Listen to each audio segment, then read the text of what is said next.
एक आम आदमी, एक आम परिवार को वित्त मंत्री से ढेर सारी उम्मीदें हैं और हर बार होती हैं। छोटी छोटी उम्मीदें होती हैं, टैक्स स्लैब से लेकर रोजगार तक, महंगाई से लेकर बढ़ती ईएमआई तक। तो क्या आज वित्त मंत्री इन उम्मीदों पर खरी उतरेंगी? इस सवाल सबके जहन में यही है।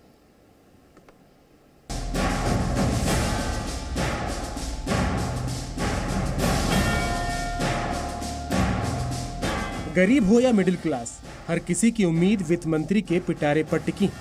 सरकार कुछ ऐसा करे कि उन्हें बढ़ती महंगाई से निजात मिले। खाने पीने की बढ़ती चीजों से लेकर महंगे लोन तक, किराए से लेकर पेट्रोल डीजल तक सब कुछ महंगा हो चुका है। तो क्या आज वित्त मंत्री लोगों की उम्मीद पर खरा उतरेंगी?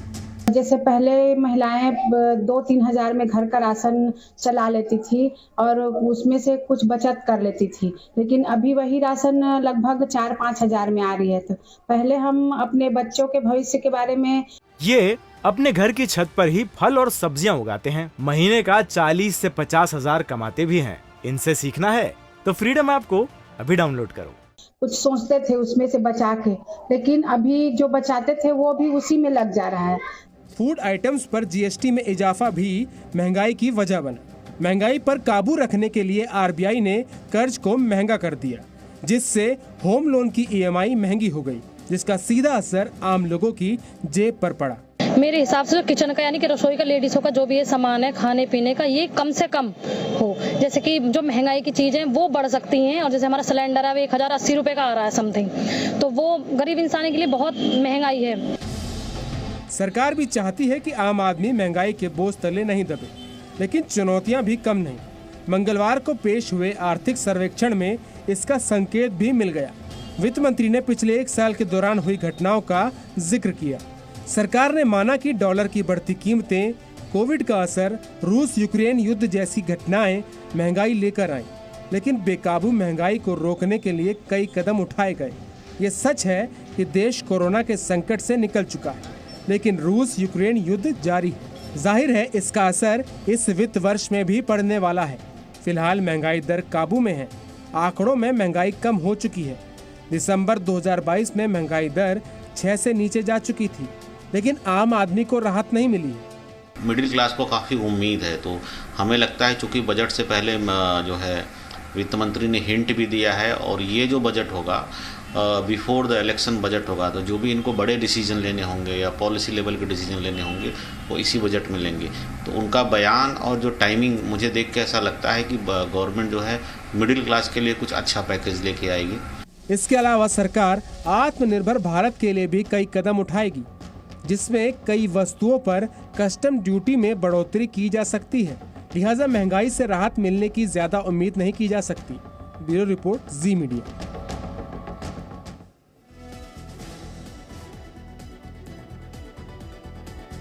तो बजट से पहले आर्थिक सर्वेक्षण पेश किया जाता है, और जिससे देश की अर्थव्यवस्था की सेहत का पता चलता है। विशाल, आपसे जानना चाहेंगे इकोनॉमिक सर्वे में क्या कुछ खास बातें हैं?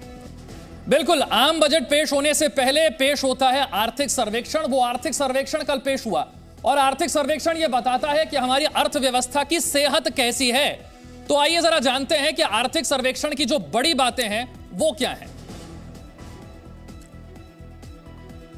देखिए, आर्थिक सर्वेक्षण की बड़ी बातों में सबसे पहली बड़ी बात यह है कि 2023 में विकास दर कम रहने का अनुमान जताया गया है, और यह पिछले 3 सालों में सबसे कम है। 2023 में जो विकास दर है वो 6.5% यानी 6.5% रहने का अनुमान आर्थिक सर्वेक्षण बताता है।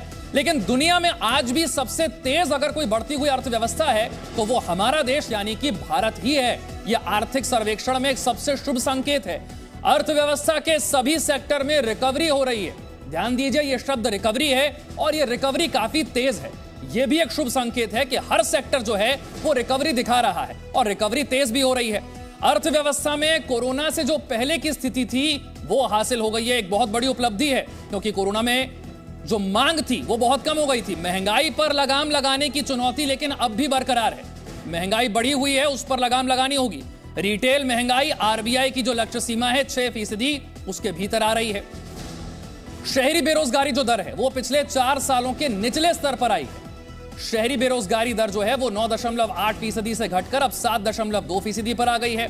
2005 से 2020 में 41 करोड़ लोग गरीबी रेखा को पार करके ऊपर आ रहे हैं। धीरे धीरे करके भारत अर्थव्यवस्था के मोर्चे पर कैसे आगे बढ़ रहा है, तरक्की कर रहा है, ये इस आर्थिक सर्वेक्षण ने बताया। लेकिन इस आर्थिक सर्वेक्षण के बाद अब उम्मीदें आम बजट से कि क्या होगा आज के आम बजट में। और इस वक्त दो सहयोगी हमारे साथ जुड़ चुके हैं। रविंद्र हमारे साथ है, रवि त्रिपाठी हमारे साथ जुड़ चुके हैं।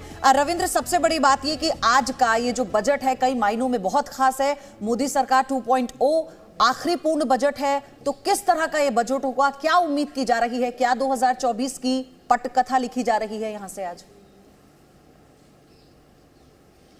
बिल्कुल, 2024 की पटकथा के साथ साथ 9 राज्यों में विधानसभा चुनाव भी होने हैं और ऐसे में जो बजट होगा ये कम से कम कह सकते हैं कि सोशल सेक्टर पर केंद्रित होगा और मिडिल क्लास को राहत देने वाला होगा। हालांकि ये जो 2024 का बजट होगा वो इंटरिम बजट होगा, लेकिन इंटरिम बजट भी ये मान के चलिए 2024 के लोकसभा चुनाव को देखते हुए वो एक तरह से फुल बजट के तौर पर ही पेश किया जाएगा। उसमें सब कुछ ज़्यादा खुलेगा पिटारा, इसमें भी पिटारा खुलेगा, लेकिन 9 राज्यों में विधानसभा चुनाव को ध्यान में रखते हुए और 2024 का लोकसभा चुनाव में ध्यान में रखते हुए। दूसरी बात, खुद निर्मला सीतारमण ने कई बार कही है कि खुद मिडिल क्लास से आती हैं, तो कहीं ना कहीं मिडिल क्लास को इस बार बहुत राहत मिलने की संभावना जताई जा रही है। और मिडिल क्लास को क्या चाहिए, उसको इन्फ्लेशन पर कंट्रोल चाहिए, महंगाई दर में कमी चाहिए और उसका जो इनकम टैक्स स्लैब है उसमें बढ़ोतरी चाहिए। तो जाहिर सी बात है कहीं ना कहीं इनकम टैक्स में बढ़ोतरी की उम्मीदें पाल सकता है और उसमें कुछ न कुछ राहत मिलने की संभावना है। महंगाई दर आपने दिखाया है कि कम होते जा रहा है लगातार, और कोरोना काल से जिस तरह से इकोनॉमी रिवाइव कर रही है उसको देखते हुए सैलरी क्लास हर साल ये उम्मीद लगाता है कि टैक्स में थोड़ी राहत मिलेगी, लेकिन अभी तक बहुत राहत की उम्मीद नहीं है।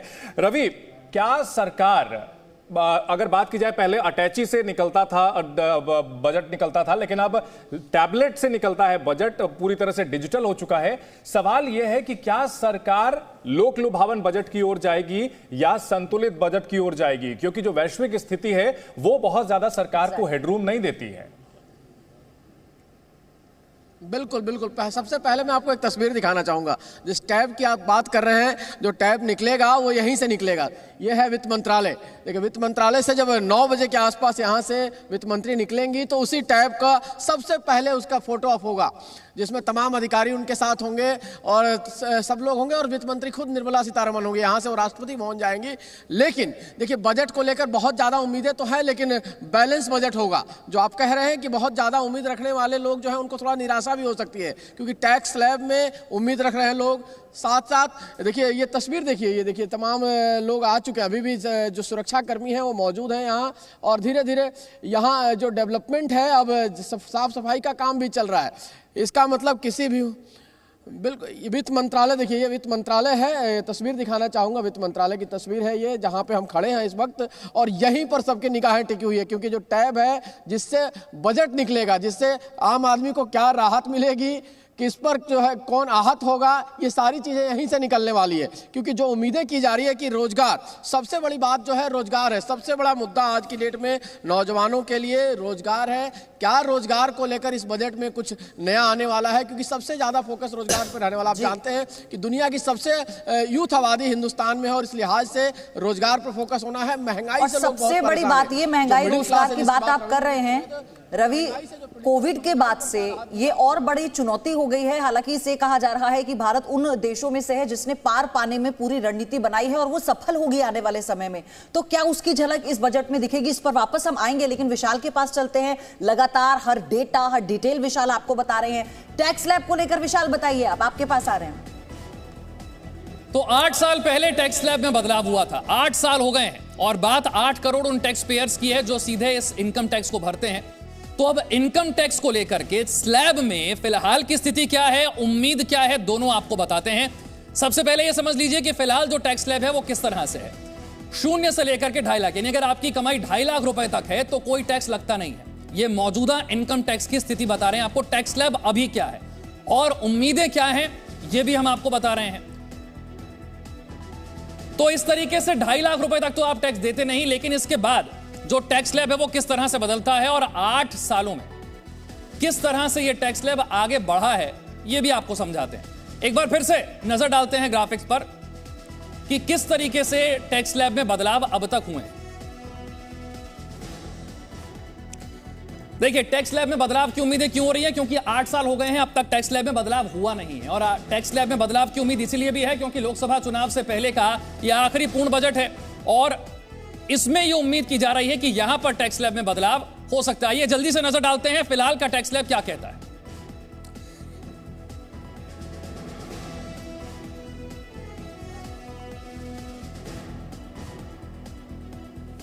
बिल्कुल विशाल, तो साल दर साल टैक्स स्लैब में बदलाव की उम्मीद लगाई जाती रही है, लेकिन सरकार ने बहुत ज्यादा राहत नहीं दी है। और कुछ साल पहले तब पूर्व वित्त मंत्री उन्होंने अरुण जेटली जी ने यह कहा था कि जो मध्यम वर्ग है उसे अपना बोझ खुद उठाना पड़ेगा। और कहीं ना कहीं सरकार का जो बजट रहता है इसमें यह बात भी देखने को मिलती है। जी, आप टैक्स स्लैब हमारे दर्शकों को बिल्कुल चंदन, जल्दी से हम जरा टैक्स स्लैब पर नजर डाल लेते हैं। 2.5 लाख तक टैक्स नहीं है और 2.5 लाख से लेकर 5 लाख तक की आय पर टैक्स जो है वो 5% है। ये 2022-23 से लागू जो टैक्स स्लैब है, फिलहाल जो टैक्स स्लैब लागू है इसके बारे में हम बात कर रहे हैं। 5 लाख रुपए से 7.5 लाख रुपए तक की इनकम पर जो टैक्स लगता है वो है 10% टैक्स। 5 से लेकर 7.5 लाख तक की आय पर जो टैक्स है वो 10% है। ये इनकम टैक्स के जो मौजूदा स्लैब हैं उसकी हम बात कर रहे हैं। और पिछले 8 साल से इसमें एक बदलाव की उम्मीद जो है वो जगी हुई है कि अब शायद इसमें टैक्स स्लैब में बदलाव हो सकता है। आगे बढ़ते हैं। 7.5 से लेकर 10 लाख तक की अगर आय आपकी है सालाना, तो टैक्स जो है वो 15% लगता है। 7.5 लाख से लेकर 10 लाख तक की आय पर 15%। आपके पास विस्तार से फिर इन सारे बारीकियों को हम जानेंगे, लेकिन एक अपडेट इस वक्त दर्शकों को हम दे दें। राष्ट्रपति से मिलेंगी वित्त मंत्री, ये फिलहाल बड़ी अपडेट है। और बजट से पहले राष्ट्रपति भवन जाएंगी निर्मला सीतारमण। ये एक रिचुअल होता है बजट से पहले का, राष्ट्रपति से मिलने के लिए वो जाएंगी। इसका समय भी मुकर्रर किया गया है, सुबह 9 बजे राष्ट्रपति भवन पहुंचेंगी वित्त मंत्री निर्मला सीतारमण। तो ये इस वक्त की बजट अपडेट आपको हम बता रहे हैं। आज दिन की शुरुआत कैसे होगी, क्या क्या होगा बजट पेश करने से पहले। राष्ट्रपति से मिलेंगी वित्त मंत्री। दरअसल बजट से पहले राष्ट्रपति भवन निर्मला सीतारमण जाएंगी और सुबह से 9 बजे का समय है जब राष्ट्रपति भवन वो पहुंचेंगे। आज के दिन सबकी निगाहें टिकी हुई हैं। रवि जी हमारे साथ बने हुए हैं। जी रवि, क्या कुछ आज रहेगी गतिविधियां, किस तरह होता है कार्यक्रम? 11 बजे से तो बजट पर पेश करेंगे संसद में, उससे पहले क्या कुछ होता है? बिल्कुल बिल्कुल, आपको पूरा प्रोग्राम बताना चाहूंगा कि लगभग 8:45 के आसपास, जहां रविंद्र खड़े हैं, निर्मला सीतारमण के अगर घर पे खड़े हैं वित्त मंत्री के घर पे, तो 8:45 के आसपास वो अपने घर से निकलती हैं। और यही नॉर्थ ब्लॉक में एक तस्वीर मैं कैमरामैन से चाहूंगा ये तस्वीर दिखाए कि इस नॉर्थ ब्लॉक पर निर्मला सीतारमण आती है। ये आपको दिखाई दे रहा है वित्त मंत्रालय। और यहाँ उस समय जो है कैमरे की जबरदस्त हमारे सब सारे साथी उसको कवर करने के लिए मौजूद रहते हैं। तो इस जगह पर निर्मला सीतारमण पहुंचेंगी लगभग 8:55 के आसपास। मान के चलिए कि 9 बजे से 5 मिनट पहले पहुंचती हैं। अंदर जाएंगी, अंदर जाके अधिकारियों के साथ बैठक करती हैं। मीटिंग करने के बाद जब निर्मला सीतारमण बाहर निकलती हैं तो वो फोटो ऑप होगा। पहला फोटो ऑप जो होगा यहाँ पे होगा आपको 9 बजे के आसपास। और यहाँ से निर्मला सीतारमण निकल के हमारे दाहिनी साइड में राष्ट्रपति भवन है।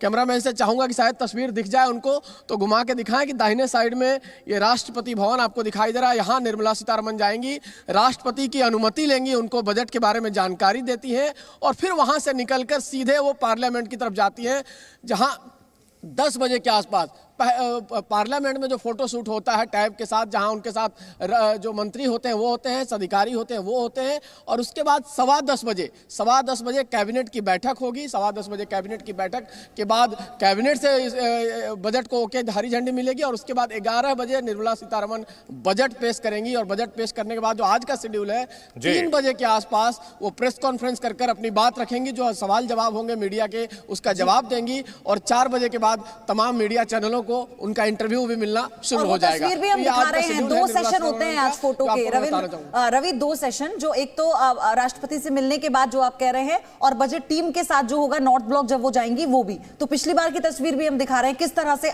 आज की तस्वीर भी होने वाली है। रविंद्र हमारे साथ है। रविंद्र, सबसे बड़ी बात है कुछ ऐसे सेक्टर है जिस पर निगाहें टिकी हुई है, MSME, और इसी के साथ जो एलोकेशन ऑफ मनी होगा अलग अलग डिपार्टमेंट में, अलग अलग क्षेत्रों में, उसे लेकर भी बहुत ज्यादा लोगों को उम्मीदें हैं, क्योंकि पिछली बार बहुत संतुलित था और बहुत हाथ भींचा था वित्त मंत्री ने, ये हमें नहीं भूलना।